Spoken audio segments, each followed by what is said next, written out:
This video has been a long time coming, or at least it has been to a set few of you, mainly this guy. If I was clever, I would have made this my 47th New Vegas run, but we are just a little bit beyond that at this point, so I missed that one unfortunately. Not that it really matters, mind you. Anyway, what does an Agent 47 run entail? Well, it could have just been bald man in suit with a Sounds 45 pistol assassinates Kimball. However, that was a little too simplistic and, if we're going to be honest, not very interesting. So instead, I thought it would make more sense to try and channel some of the elements of the Hitman series, specifically wearing lots of different disguises and outfits, along with trying to take people out in unintentional ways, not getting caught while doing so, of course, being a bonus. I had a pretty good idea of a few accidental deaths that can occur, but to make sure I got the most out of this, I asked all of you for ideas, and you all certainly delivered. We will also be accepting any and all requests from NPCs that could be considered hits or contracts, but that, along with a few other finer details, we will go over as they present themselves during the run. Now, with all that out of the way, let's begin. I make sure to take care when naming myself, as it's just 47. It's not like Agent is his first name. Character creation, and I simply have to make him somewhat generic looking, bald, nice cheekbones, and blue eyes. Contrary to what a lot of people mentioned in the Jason run, you cannot make yourself bald in New Vegas. Try as I might, there is no bald option, nor is there a way to deselect the hairstyle you currently have. There is a somewhat workaround for this, and it's by simply adjusting the colour of your hair until it matches your skin. It's kinda gross in concept, but we work with what we have. Alright, special stats and tag skills. Let's all be honest with ourselves, there is a very compelling argument to be made for every single skill and stat. He is an expert hand-to-hand combatant, proficient with any and all forms of combat, lucky as all hell, seemingly heightened senses and special awareness, and the man is so charismatic he can just get through anything with words. What I ended up deciding is that each special stat had to be at least 5, that way none of them could technically be considered bad or below average, and then with the last of my points, I just increased perception, endurance, and intelligence by a few. Not to worry, I made it a little side objective in this run to spend a good majority of my perk points on intense training, that way I could bump the other special stats up as well. And there may also be a few other ways to increase those stats. I tried to answer Doc Mitchell's questions about as close as I thought 47 would, and honestly, I'm pretty happy with the results. Guns, science, and sneak all seem rather perfect for 47. Again, there is an argument to be made for just about every single skill, except maybe energy weapons, but for now, these ones seemed good. Finally, for traits, I just took skilled. XP is easy enough to come by in a run like this, and let's not all pretend like the plus 5 to every stat isn't a much better trade-off anyway. With the creation process over with, we are handed a bunch of weapons, apparel, and ammo. It probably goes without saying, but just about every single firearm and melee weapon is technically viable for this run. If you have ever played a Hitman game, that should not come as a surprise. On the topic of armor, however, this was when another fun, albeit stupid, rule popped into my head. 47 may be a master of disguise, but he isn't a walking wardrobe. He can only have one piece of clothing on him at any time, and will always leave his last outfit right next to where he changes. So, we're going to do exactly that. I stick with the vault suit for now and drop the DLC armors and then get to ransacking Doc Mitchell's house. I end up replacing the vault suit within the next 20 seconds anyway as I get some pre-war clothes. Once outside, I had no real sense of direction as of yet, so I just ended up spending some time gathering supplies and thinning out some of the local powder gangers. You may think it's time for my first disguise, and yes, while this is technically the first proper disguise we can equip, I would be a fool to wear it. Being perceived as a powder ganger is liable to get me shot on sight by the NCR, which wouldn't be very silent assassin of me. Plus, powder gangers aren't all that prominent outside the starting areas, so it wouldn't do much for avoiding unnecessary combat either. Speaking of, I go a few rounds with the bark scorpions near Hidden Valley. They're squishy and they provide a good amount of XP, so there's no reason not to. Plus, we will need to return here at some point anyway, so it makes the most sense to mark the location. Once they're out of the way, like clockwork, I level up and begin working on my non-combat skills, mainly science and lockpicking. I then also take intense training like I mentioned before. Continuing on this oh-so-familiar path, I make my way to the shortcut and decide to abandon my comfy clothes for a set of NCR armor. Unlike the powder ganger set, this will actually prove beneficial to us. Before putting it to use, I make a brief stop at the Repconn headquarters to flex my science skill so that I may break into the top floor and receive the first of 3 Brotherhood tapes. I will need the intel for later. After that, I quickly leave before the sentry bots use me for target practice, and now it is off to Camp McCarran. On the short jog, I encountered some fiends who, despite their advanced weaponry, didn't pose all that much of a threat to me, all things considered. Making it to the camp, the first thing I do is seek out Major Datry, simply because he straight up offers us 3 separate contracts for the fiend leaders, so of course we're going to accept. 2 of them have somewhat unique ways of dealing with them, but we'll get to them later once I'm prepared. As for now, I put the NCR disguise to good use as I very casually sneak my way onto the monorail. On the strip, first things first, I enter the top so that I may bless my eyes with Benny's checkered suit, which will in turn bless me with enough experience to level up nearly 3 times. Before confronting the man, I do a 180 and instead go have a chat with Mr. House, aka High Priority Target Number 1. There are multiple ways to go about this. For example, I could get the science skill necessary to hack through the terminal, or I could take out Benny now, as having the platinum chip in your possession removes the hard lock on this computer for some reason. They're viable, but I had another option in mind. I was dead set on House being the first kill and didn't wish to grind out until my science skill was high enough, so I fast travelled back to the Repconn building and began making my way for Camp Gulf. There are 2 items of worth for us here. First off is of course the Lucky 38 keycard that will let us get into House's antechamber. The second of which is the grimy pre-war business wear, which is a black suit with a red tie. Or at least, it's supposed to be. In another example of New Vegas simply being New Vegas, the grimy suit texture for the suit was not applied, and instead it just uses the texture of the other white suit that the murders like to use. The weirdest part is if you drop the grimy suit on the ground, you can see that the item is textured properly, it's just whenever you, or any NPC for that matter, wears it, the textures break. I would be a lot more devastated about this if not for the fact that the World of Assassination trilogy made it so that 47 wears a wide variety of suits as opposed to just his iconic black one. I'm probably also going to be changing outfits enough that it really shouldn't matter anyway. Well, with the black and white suit on and the keycard in hand, I stroll back into the Lucky 38, bust my way into House, expertly dodging 99% of the Securitron's fire I might add, and then have a brief chat before completing my contract. House also serves as our first indirect kill, as rather than just shooting him, I can sterilise the chamber and take him out that way. 1 down, many more to go. The desert is now my oyster, so to speak, but I figured if this is where the run is really going to start kicking off, then it would be in my best interest to get the 45 pistols from the Honest Hearts DLC, as they are near identical to 47 silver ballers when modified, the only difference being there's no way to make them fully automatic like in Blood Money. I am technically underleveled for Honest Hearts, I don't know about all of you, but I don't think I have ever been the recommended level for any of New Vegas' DLCs, and things always work out a-okay. For the most part, the DLC is going to play out as normal, from your camping buddies getting absolutely eviscerated before your very eyes, all the way to me helping good old Josh at the end deal with salty wounds. After fighting through a small group of enemies, we meet up with Graham, and after a brief chat, we get to trading. And then I just buy and modify 245s with silencers and heavy duty slides. Dual wielding is a no-go in Fallout, however 47 always seems to have 2 of them on him in the games, so I made sure to have a set just for the authenticity. Plus it means when one starts to get worn down I can just switch off to the other while I see about getting it repaired. Anyway, it goes without saying, but I also stock up on as much ammo for the thing as physically possible. I know more will be made available at certain vendors in the Mojave after the DLC is done, but the less time I've got to spend running around scavenging for bullets, the better.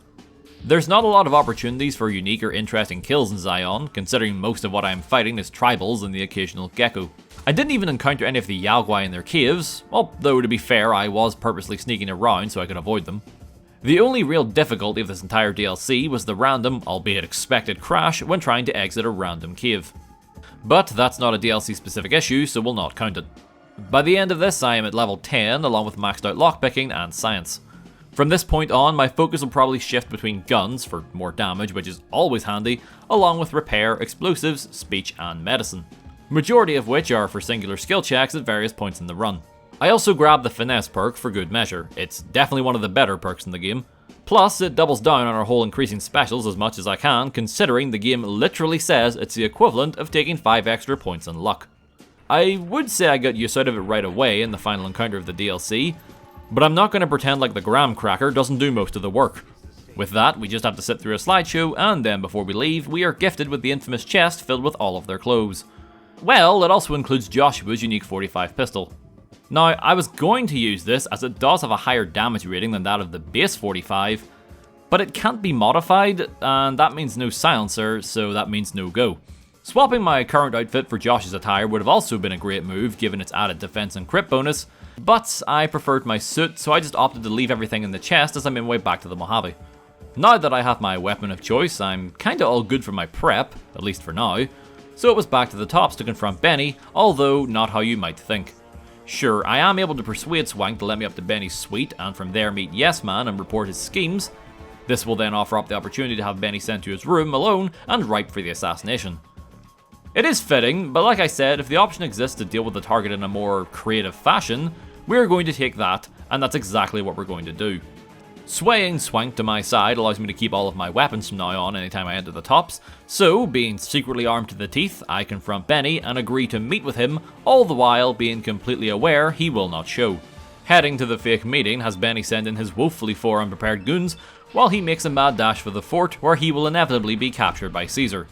Figured I may as well give chase now, plus I had some stuff, or really one particular thing I wanted to do in Novak, which would of course be on the way to the Cove. Rather than just run there south from Vegas, or southeast from the Repconn building if we're being real, I, for whatever reason, decided to make my way there via Scorpion Gulch up near Hidden Valley. Avoiding the Scorpions would be easy enough given their rather atrocious pathing and inability to remain in this mortal coil for long periods of time before phasing through the ground. That said, I did take the time to wipe them all out. Bark Scorpions are as easy as ever, and as for the giant ones, well, they just freak out and run away if you're able to stand on any kind of elevated surface that they can't climb up on, so that lets you take them out rather easily.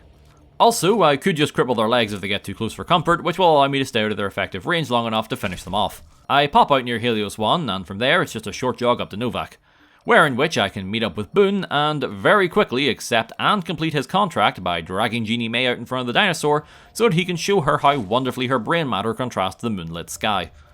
I do technically have one more business call in Novak, but I choose to forego that for now so I can keep my eyes on Benny.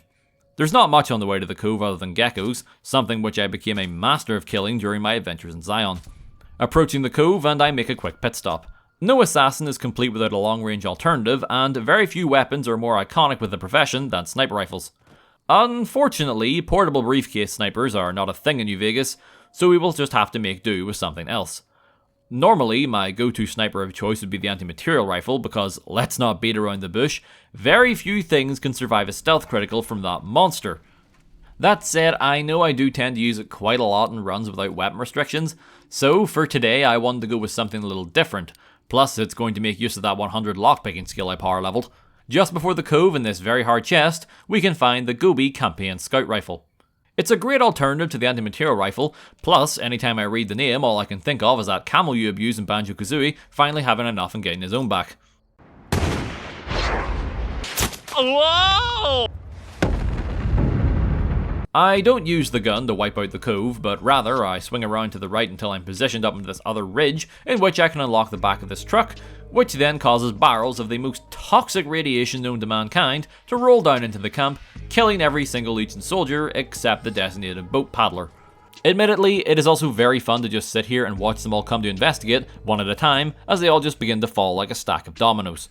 I momentarily swap out my suit for a Legion disguise while I'm here. I am allowed to enter the fort, mind you, and it won't fool Caesar regardless. However, I'm about to head down to the vault under the fort, and I figured the extra padding may be beneficial. Well, as it turns out, it wasn't needed. Other than the first Protectron you encounter, who is rather underwhelming on the account of being a Protectron, you don't actually need to engage with any of the other security measures. Thanks to my science skill being as high as it was, I was able to hack into the terminals and just disable the alarm and security protocols, rendering the rest of the turrets and robots completely harmless. I choose to activate the army under the fort, mainly because I am fairly certain I will need them later on for one of the more unique kills. Returning to Caesar, and he is none the wiser that I have seemingly flipped the on switch to his downfall, and as a reward, he lets me decide how to deal with Benny. You're given a couple of options, such as executing him here and now, fighting him in the arena, or death by crucifixion.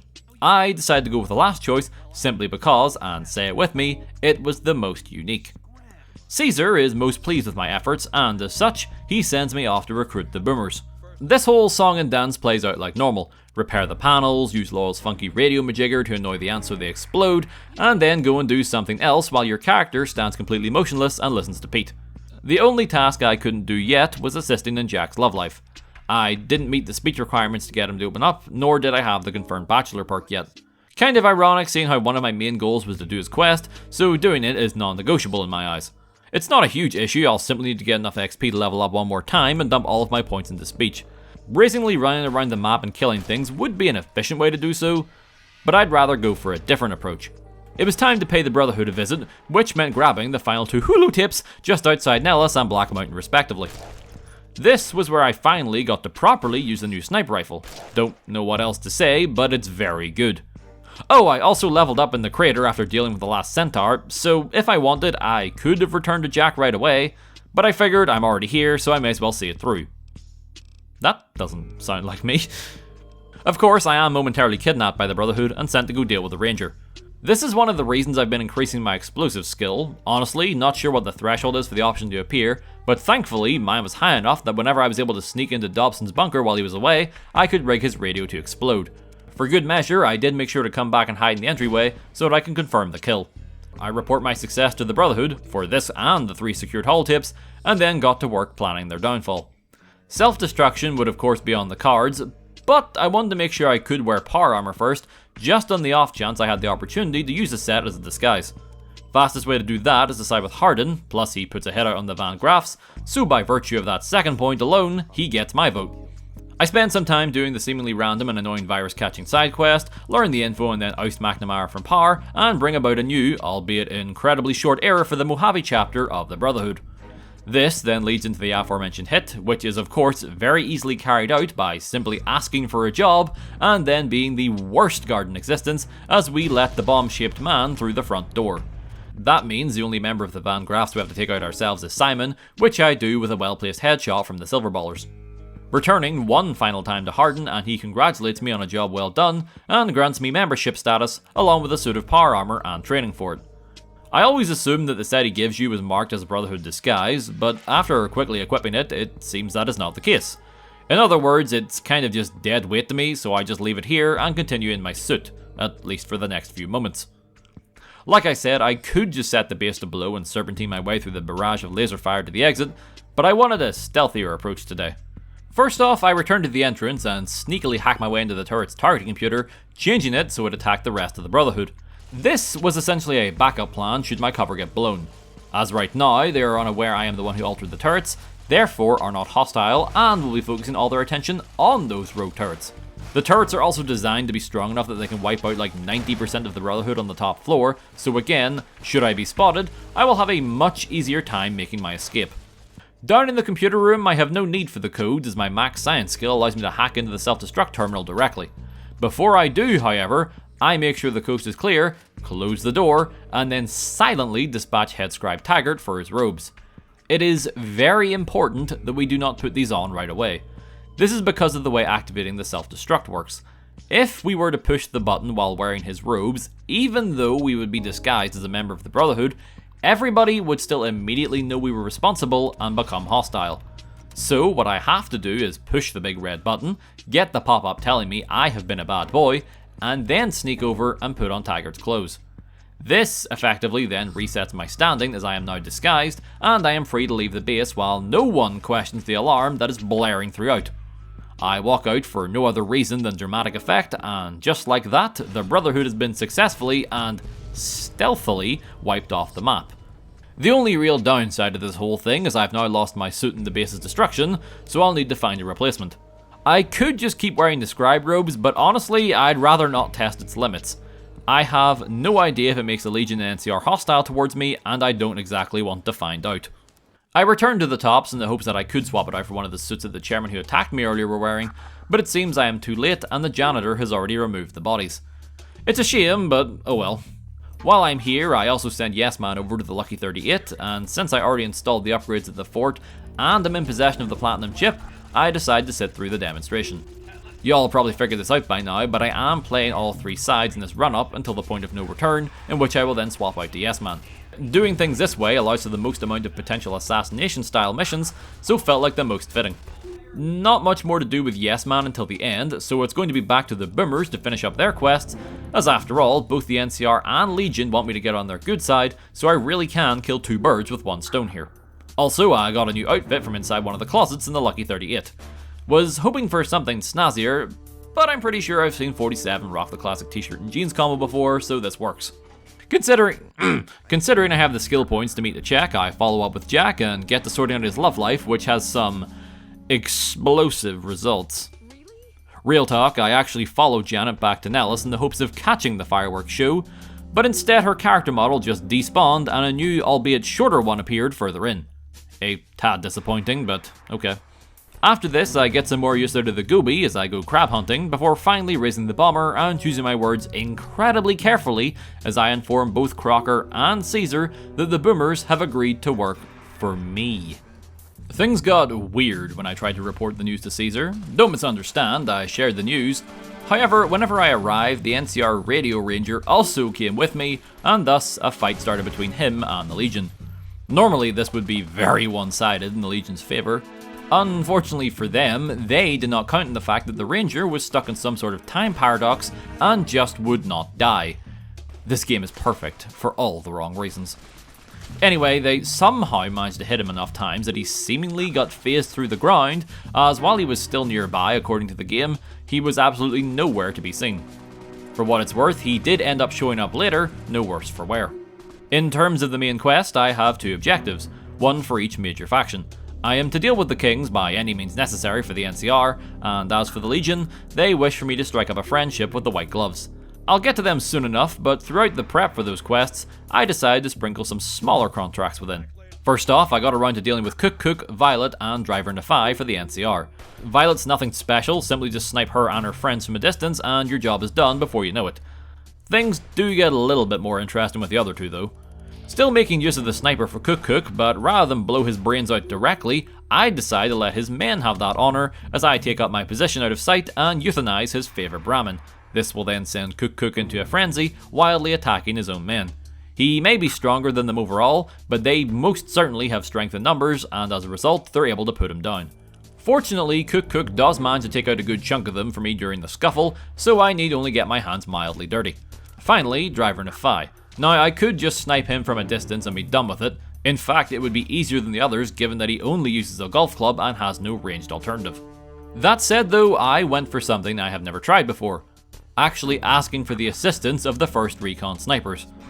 All I need to do for them is act as bait, which is simple enough, and then retreat back far enough that I can draw Nephi into their firing line.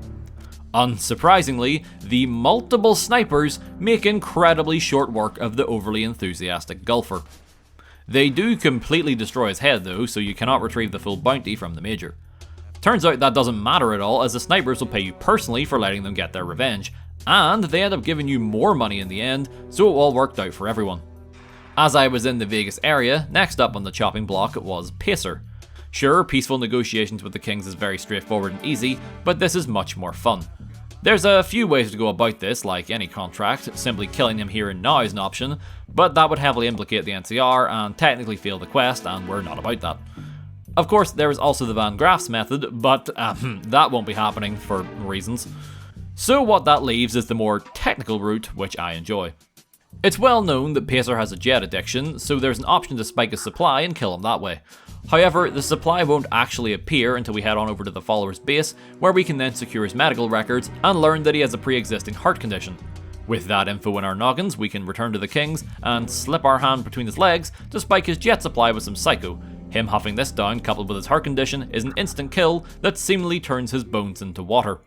Before reporting my success to Crocker, I briefly hire myself out as an enforcer to the Garretts. I'm not just whoring myself out here, but rather bringing back all of the caps they are owed, which then leads to the final stage of this quest where, you guessed it, they put a hit out on somebody. In this case, their old debt collector, Caleb. Caleb is kinda just hanging around outside Gomorrah, seemingly unaware that he's being actively hunted, so this allows me to plant myself in the nearby bushes and turn his head into mash. I get my money from the Garretts and Crocker for both hits, and then it's off to the White Gloves, as I probably shouldn't push Caesar's favour any more than I am. This quest has so many ways of going right, and so many ways of going wrong. So much so that I had a route planned out in advance and was not going to deviate from it whatsoever, lest it bug out and cause it to be unplayable. Once again though, the path I had in mind required a speech check that I just wasn't able to pass. So that meant it was time to complete some more side quests to build up the XP. As I wasn't long after shaking down Lady Jane, I remembered Brockflower Cave was a thing. That in and of itself isn't important, but in the cave is the Rat Slayer, the sleek, black-coloured, silenced rifle. Aesthetically, it looked perfect for the build, plus I still cringe at the fact that I missed it in my completely hidden video. After picking it up, I get some use out of it right away as I systematically pick off the feral ghouls on the way to the test site. You all know where this is going, so let's not draw it out. I go in, talk with Not Ghoul the Ghoul, talk with Glowstick the Ghoul, and then through a series of events that requires me to shoot more of their brain-dead brothers and making brief trips to random old ladies to buy seemingly unimportant junk, we can shimmy all the ghouls into some nearby rockets, wherein which 47 will tamper with the controls and cause them to fly entirely off course and die on impact. Seems a bit cold, but hey, unique kill. This lets me hit level 18, and now I have the necessary speech requirement for the white gloves. I also took the Here Now perk because I wanted some extra skill points just to be safe. Except I don't level up because the minus 10% XP debuff from the skill trait also apparently applies to the XP this perk gives.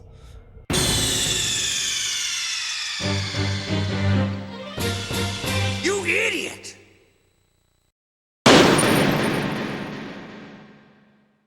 So my plan for this quest is of course get the white gloves to buddy up with the Legion, and to do that I need to help them make dinner. Mortimer suggests I go find someone else for the meal, he even has somebody in mind. And I was even going to do it, but then I decide to speak with Walter Phoebus just outside the Ultralux, and after I explain the position Heck and Ted Gunderson were in, he just straight up puts a hit on them and offers up a bounty. I mean, we can't turn down a contract, right? So, rather than pick the second protein option, we speak with Mortimer once again, relay our new plans to him, and then I proceed into the fridge where I murder Ted with a nearby cattle prod. I then stole his look for no reason. Don't pretend you've never played dress up before in Hitman for the sake of it. We all killed that clown in blood money for his outfit. With Ted dead, we can steal his blood, and once we sneak into his father's room, we can spread it all over the floor, sink and walls to put the blame on him. I report this to a nearby Securitron, which then confronts Heck over the matter, and promptly executes him whenever he resists arrest. Considering the entire Securitron police force is in my pocket, I probably could have just asked him to kill Heck for me for the sake of it, and he would have done it no questions asked. I then wait 24 hours so that Mortimer can convince the rest of the gloves that cannibalism is in fact very cool, and this is the final stage in getting them to side with the Legion. Now I need to play things very carefully. I of course want to side with the Legion for the majority, as we need that Kimball assassination mission. However, if I turn in this quest now, since I have already wiped out the Brotherhood, it'll progress to a semi-point of no return and lock me out of the NCR's next quest, which I wish to do. Also, I see the argument that I should technically side with the NCR the whole way, as in Hitman Blood Money, the penultimate mission of that game has 47 foil a plot to have the president assassinated, which would align pretty well with the Protect Kimball quest. So yes, while I understand that, I feel it wouldn't make sense to do a run that's all about taking out specific people and skip on the one that arguably has the most ways to kill someone. Okay. Meeting the Colonel, and the first order she gives is to wipe the cans off the map. Okay, well that's technically a hit job, but let's make it a bit more official. By the way, while I was here, I spent way too much money on 45 rounds. Didn't really have a seamless way to work that into the script, so there it is. Arriving at Red Rock, and again, yes, I could start blasting, but let's take a more methodical approach to this. So I enter the Longhouse and run straight up to Papa and go, I know the NCR brutally murdered and gunned down some of your unarmed women and children, but you should totally join them. Understandably and rightfully, he politely tells me to fuck off, which I do. Going outside, and Regis pulls me over and tells me he wouldn't be opposed to an alliance with the NCR, or rather, just not siding with the Legion due to some of the rumours that he's heard. With this info, I casually just ask him if he was in charge would he side with the NCR, and he says yes. I take this info back to the Colonel, who then updates my objectives and orders me to just assassinate Papa Khan, once again without implicating the NCR, which in the case of this quest just means don't get caught. Easiest way to do this is just break into Papa's room in the dead of night and take him out with a silenced weapon, which I do effortlessly. I then go and ask Regis about the NCR support. Somehow he does not put two and two together and figure out what I have just done, and instead agrees to the truce. As soon as this conversation ends, the Khans are no longer tagged as enemies of the NCR and are instead hostile towards the Legion. I figured this out when I listened to them all gun down Carl while I was in Papa's room. The reason I am back here is I'm making another brief outfit swap. Papa's outfit is of course a Khan disguise, so while wearing it I can slip into Vault 3 and slip by the fiends under the guise of a Khan drug dealer. This gets me quick, easy and private access to Motorrunner, allowing me to position myself in his and his dog's blind spot and promptly deal with him just like I did the rest of the Fiend leaders. I assumed that it would make the dogs hostile at the very least, but apparently that was not the case. So I just sauntered my way back to the Red Rock Canyon to swap back into my suit and then turn in Motorrunner's helmet for the final bounty. I probably could have kept wearing the can armor as they are now friends of the NCR, but who knows how fast word travels. I wasn't going to take any chances. Once that was done, I paid the Omertas a visit. My plan was to go through with Kachino's schemes and then at the end use the speech skill to have Nero and Big Sal turn on one another. And yeah, I do that and it works, but it's not really a unique kill, but it's not one of my runs if I don't either kill all of the Omertas or completely dismantle their leadership. To my surprise, when I go to the Colonel, I end up accidentally turning in all of the remaining quests, that being the Khans, Omertas, and Brotherhood. While this will now put me at the stage where I can report to Grant for my duty to protect the President, it, for whatever reason, does not cause the Legion to turn on me, or my quest for them to fail. Weird, but I'm not complaining. Naturally, when I make it back to the fort, Caesar is pissed that I have ruined his plans for the Omertas. He demands that I come clean about any other crimes I have towards the Legion, lest he find out about them on his own later. I tell him that he has lost the support of the Great Khans, and while he is annoyed, he is true to his word and does not kill me, but rather just reaffirms that that was my one and only warning. To cheer him up, I tell him about the White Gloves and the Brotherhood, which seems to work, and then, despite my past transgressions, he still employs my assistance in fixing his brain. Naturally, I accept, purchase the tools, and then accidentally botch the procedure, resulting in his death. Whoops, silly me. Lucius is ready to tear my head off, but is instantly calmed when I point out that Caesar was in fact an old and decrepit bastard. Even with Caesar dead, the Legion of course wished to honour him, and as such, would still very much like to assassinate Kimball, to which I of course agree. However, in the biggest sidetrack, potentially ever, I put all of that on hold right now, and against my better judgment and sense, started up dead money. I am here for two things, both of which are at the very end of the DLC. While I most certainly did not enjoy going through Dead Money again, at the very least I don't have to talk about it very much because it is in fact Dead Money. It's about as linear as the DLCs can get. So I'm just going to zip on by the whole recruitment, setup and gala event phase and skip right to the bit before I entered the vault. When we meet up with Christine in Vera's old room, if we look around we can find Vera's dress. Unfortunately, 47 is not about to rock the dress, but rather when you wear it with a male character, it turns into a nice black suit. Yeah, it doesn't have the tie, but I'm working with what we can get. Given how things are going to play out when I return to the Mojave, the sad truth is I'm only going to get to wear this for like 30 minutes. With my new threads, I head down into the vault, and after passing some speech checks that I've been preparing for long before this point, I can convince Father Elijah to meet me down here in person. By hiding in the shadows until he reaches the door, I can then book it past him, so that when the security system activates, he will be trapped inside the vault, where he will inevitably perish. This is the second reason why I did this. It's technically a unique kill. You don't see him die, but he'll either run out of oxygen or starve to death, I assume, whichever comes first. It also unlocks the final achievement I ever needed for Fallout New Vegas, so that's pretty cool. You'd think I would have unlocked this a long time ago, but truth be told, other than my first playthrough of Dead Money back in 2018, in which I just murdered Elijah as soon as he showed his face, the only other time I have went through this DLC before today was the New Vegas' Abraham Lincoln run, and that was obviously recorded on the PC version to get the repeater. That's the end of Dead Money, but as one final kick in the teeth, the ending slideshow crashes. Beautiful. No more games, it's time to meet up with Kato and get to planning Kimball's assassination. If you don't count the numerous ways you could technically complete this quest with different weapon combinations, then there's about 6 unique ways to deal with Kimball.